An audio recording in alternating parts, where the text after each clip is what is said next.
You don't think we are good to each other? What intel or study shows that we're not good to each other? Well, I mean, let's put it this way. I don't want to pretty up the past. Obviously, there was lots of terrible stuff, including lots of lineage against lineage stuff that was for at least a few decades definitely waning. It may be returning now, but yes, I think at the moment we're being terrible to each other. We don't.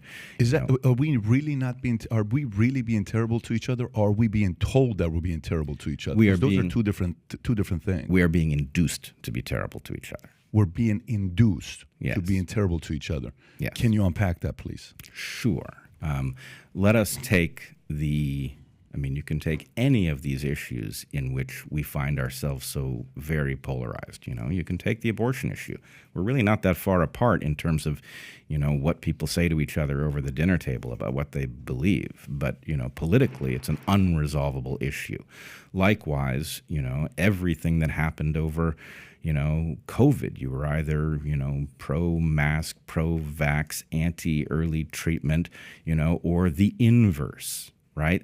That was nonsense. The fact is this was a complex system in which we all had a shared interest in figuring out what was going on, but we could barely even stand each other, right? That's the commonplace thing that we see on almost every issue. And so I don't think how it works, I don't know.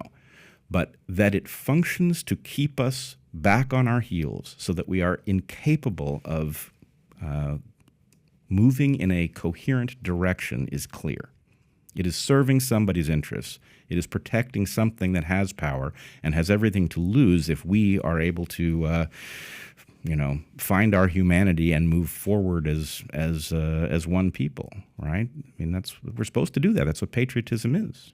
We're supposed to love our country, and we're supposed to figure out how to govern it, and we're going to make mistakes, and we're supposed to be honest about what they were and figure out how to do better in the future. But we're incapable of that because we're now divided into teams, right? We are loyal to a jersey rather than a nation. We've always been divided. And I think that's natural for us, always. Like, hey, I'm team smoking weed. I'm not. I'm team going to church. I don't believe in God. I'm team Lakers. I'm team Clippers. I'm team UFC. I'm team football. I'm team, that's what makes us awesome. That's what makes us unique. The part that I think Bret, we kind of fell for the trap is my wife is right now going through the journey of health. And she's like, the other day, 4 documentaries back to back to back to back to back. And she's sitting there looking at documentaries from both sides. One documentary is executive producer Leonardo DiCaprio. The solution to the world is we all have to be vegans. The other documentary is Food Inc. Look what big business in the food industry is doing. Big Food is catastrophic what they're doing and how they're manipulating food, what they're putting in it, and we're buying into it, right? Because it's a business model, right? Even with Big Pharma, there's Big Food, there's Big Pharma, there's a lot of things going on. And then there's big media. Media's job is for us to hate each other. The more there's conflict, the more there's challenge. They've figured it out. The more money they make. The more we're divided, the more there's an enemy, the more there's the monster, the more there's you better be careful, the more there's, look at World Economic Forum got together to tell us there's an extraterrestrial, crisis we're facing, and we're wondering if ET is showing up, because the first thing I think about is ET phone home. What are we doing? They contacted ET and we don't? I mean, but people are buying into this bullshit and they're falling for this trap. So, but behind closed doors, dude, I got a lot of people I sit down with, we disagree with. We have great conversations, and, one could be a Muslim, I'm a Christian. And I say, listen, man, you have to understand that, You don't know what you're talking about, but we walk away and having great drinks together, great food together. Maybe they don't have the drinks, but we have great food together. But the point is this. The point I'm trying to make is I don't know if we are as divided as we're being told we are. I don't know if we are. Maybe I'm wrong. No, you're right. And in fact, there was a very interesting study a few years back called the Hidden Tribes Report, in which they actually went through it and they found that there were really 5 coalitions, but that the majority of us exist in a large, what they called the exhausted middle, right? Where we basically agree on things. And I believe this is absolutely true. This has also matched my experience of talking to people. I always try to talk to people who are, people I'm not supposed to be able to relate to. And it's amazing how much basis there is for us to get along. The problem, though, and you hit on it rather directly, we are built to compete. Right? Evolution, this is the most fundamental aspect of evolution, is competition. It's how we became great. And so our tendency to compete with each other is the engine that drives the system. The problem is, or one of them, is that the competition has been between lineages, and it has built everything, right? It is our attempt to get ahead of each other that has caused us to discover all of the things that have made us powerful and insightful. We can't keep doing it, right? The lineage against lineage competition has to end because our tools are now so powerful that if we continue playing that game, it will be our undoing. Lineage against lineage, meaning I'm black against white. I'm, Asian against Middle East. You're talking about like... Yeah, I'm avoiding the word race because race is a bastardization of the real concept. But we're not.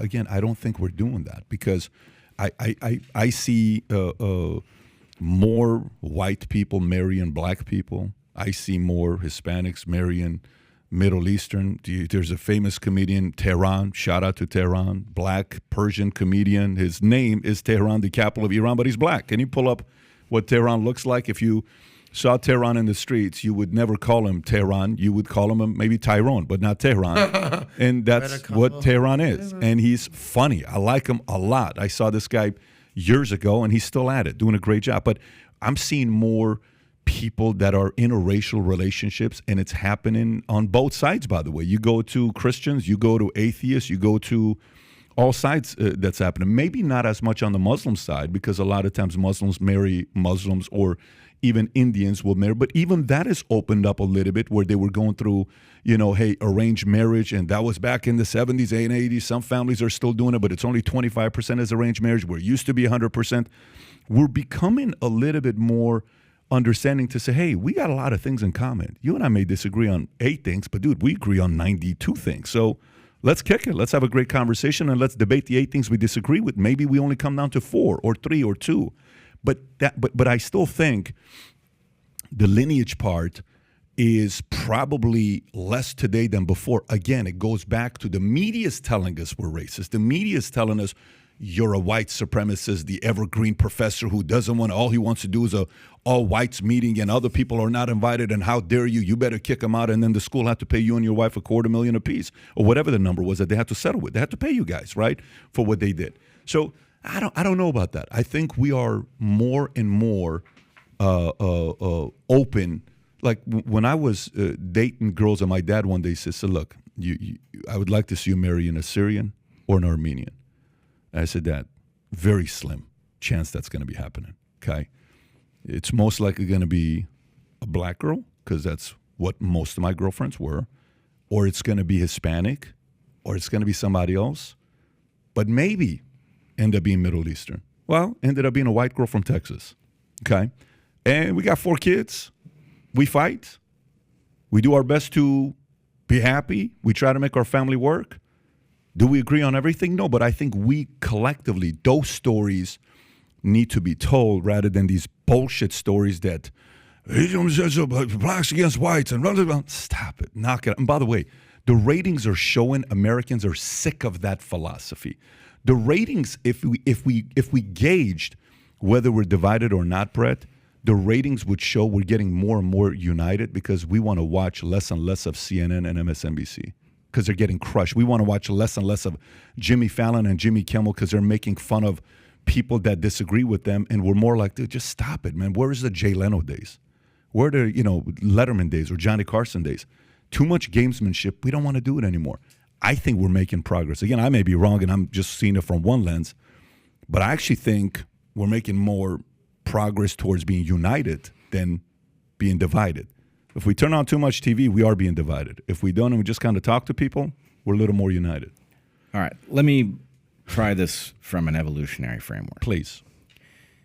Lineage against lineage competition is what forced us to become so capable. The reason that our brains are so disproportionately large compared to other creatures has to do with outthinking each other, right? We've been in an arms race, and it has made us all smart.